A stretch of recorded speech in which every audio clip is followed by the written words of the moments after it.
the pan motor, the pan dial, dang it, I need to restart that. Hi, my name is Tyson, and in this video, I'm going to be going over how to set up your Steadicam access volt. I may not be covering every single aspect of the sled and the volt as a whole, but I'll be covering a few things about the volt and how it functions, and mostly this video is about how to set up and save your presets to use on set. To start, I have already statically and then neutrally balanced the sled, so that means when it's neutral, I can point the sled up and you can see that it just kind of holds up there in space because the center of gravity is directly in the center of the gimbal there. The other thing I did is to ensure that the line on the back of the gimbal here is in line with the post on the back. That's going to be important for the calibration of the volt when you turn on the rig. The last thing that I strongly recommend is adding a little note here on the gimbal. So here I have my tilt, roll, and dampening, and then my pan strength, inertia, and drag. So I have two sets of those notes there that we're going to write down our settings as we go through this video. If you already have your sled built up and watching with this video, that's great. I actually strongly recommend doing these steps with me so that you can get more familiar with your system. Now that you're all balanced up, we can turn on the rig. So when we flip this switch, the volt is going to calibrate according to where that gimbal line is lined on the index. So if it's not lined up, you might get some weird behavior once the volt is on. So currently the volt system is paused. To unpause it, we click the pause button, and you're going to see right when I click that, the volt activated and the center light turned on. Now, the volt is always going to turn on to its last saved preset, whatever that was. So whether you've changed a preset or whatever you got from the factory, it's going to do that. So these dials may not actually reflect what the volt is actually showing you. And now we're just going to go through every single one of the dials and set our own settings and save a preset to what we would like. So, and as I go, I'm going to be going over a little bit about how each of the dials affect the sled. So starting out, we're going to talk about tilt. So if I turn up my tilt strength, so I'm going to keep it on the lower side, and if I tilt up, you're going to see that it gives me a simulated drop time, and you can see how nice and slow that's moving. If I increase the tilt strength, it's going to increase the amount of effort it takes to tilt, and it will also speed up its drop time a little bit. A lot of this is going to be a bit more on the preference of the operator, but sometimes you're going to have a shot where you're going to need a little bit faster of a drop, or you need more resistance or less resistance. But generally speaking, most operators are between a 2 to 3 second drop time. So to get there, we are going to get this to setting 5. And just so you know, for the dials, you're going to see little dot indicators. I'm going to be calling that from 1 to 11. I know some people might like to call it 0 to 10, but for this video, I'm going to do 1 to 11. So at 5, this will give kind of the feeling of about a 2 to 3 second drop time. Okay, and feel free to adjust this how you prefer, but try to keep it consistent for right now.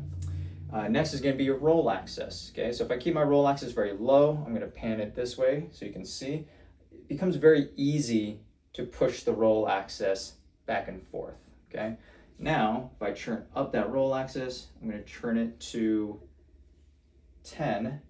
So now that roll axis is a lot stronger. It requires a lot more effort to push that sled off axis. Now, if I want to, I can push past a certain point, and then the roll axis becomes very easy. So this is great if you want to be able to do a jet shot, but you don't want that roll strength to be fighting against you the whole time. But as I return back, you're going to see it speeds up. So there's a small window here where the roll axis works a lot stronger to correct itself. And so I strongly recommend keeping that at position 9. And that's because I like to keep it on the lower side, because on those occasions where, okay, I want a little bit more roll strength, or maybe I just dial it back, I have that option is to grow to a stronger or lesser strength.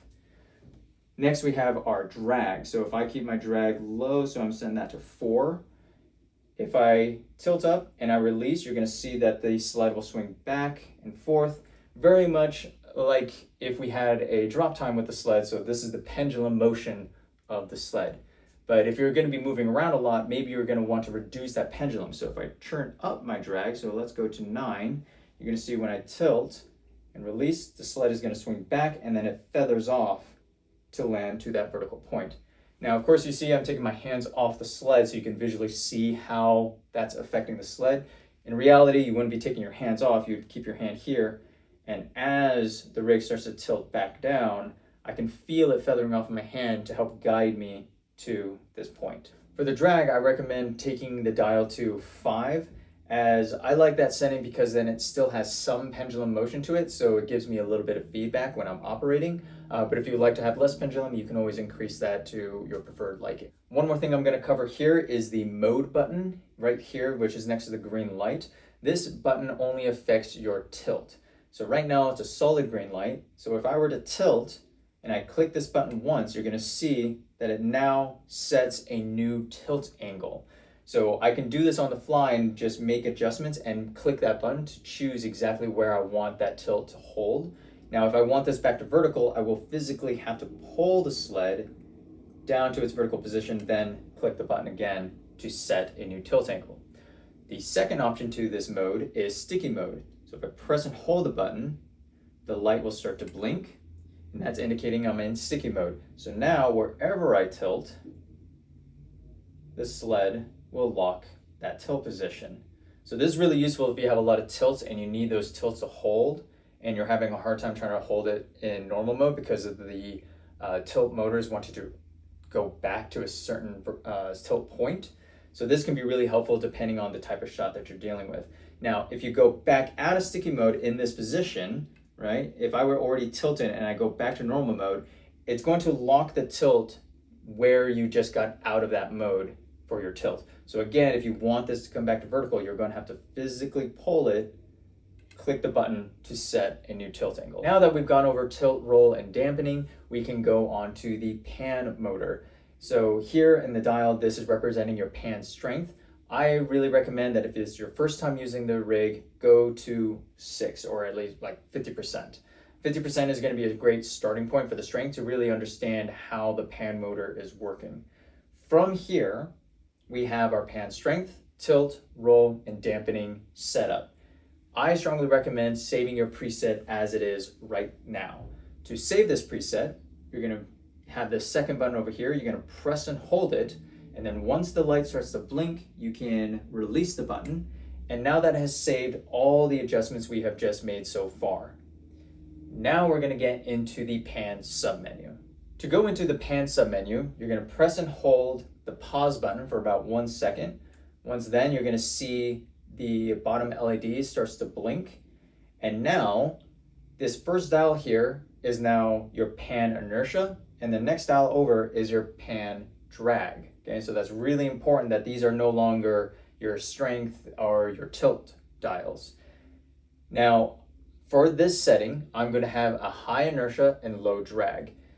I want my inertia at level 6, and which is where the dial is currently, but I don't know if the previous the save preset was set to that. So to make sure that it keeps the changes that I want, I'm going to take that dial, I'm going to move it a little bit, then I return it back to 6.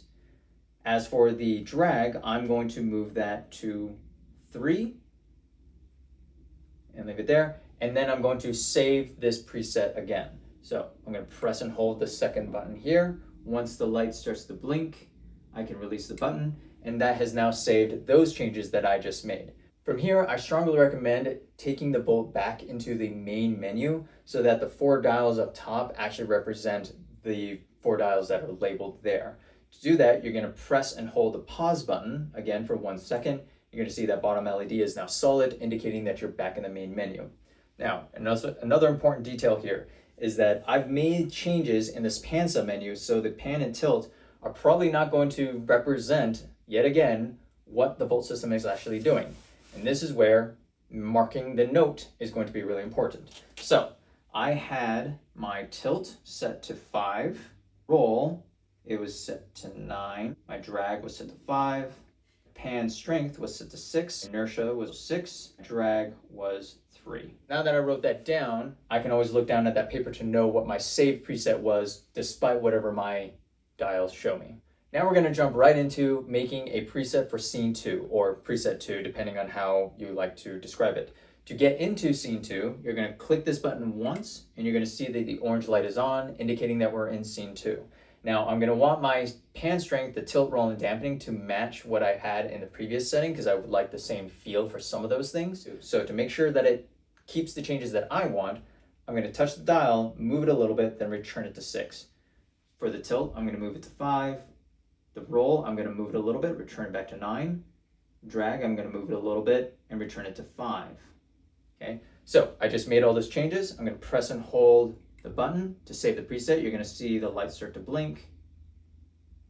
Then I can release the button. So that's saved those settings so far.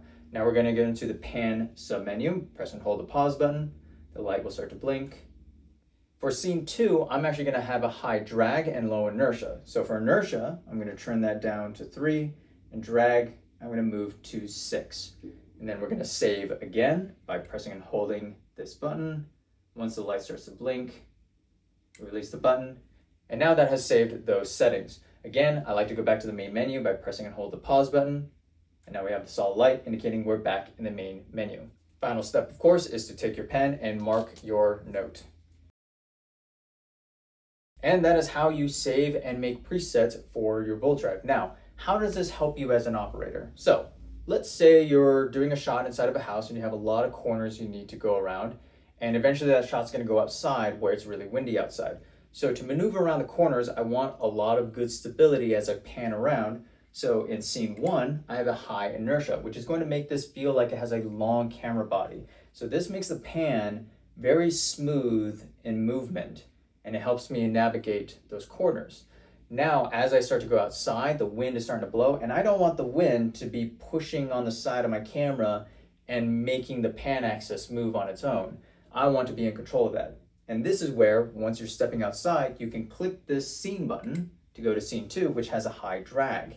Now the high drag makes it so the pan is a little bit harder to move. I can still move if I give a little bit more energy into it, but it's also going to hold really well. So if I need to lock off, the pan drag is going to help prevent the wind or even any sort of influence to pan the rig. Now, let's say you're going to go outside and you realize, oh, the wind's really picking up. I might need more strength, okay?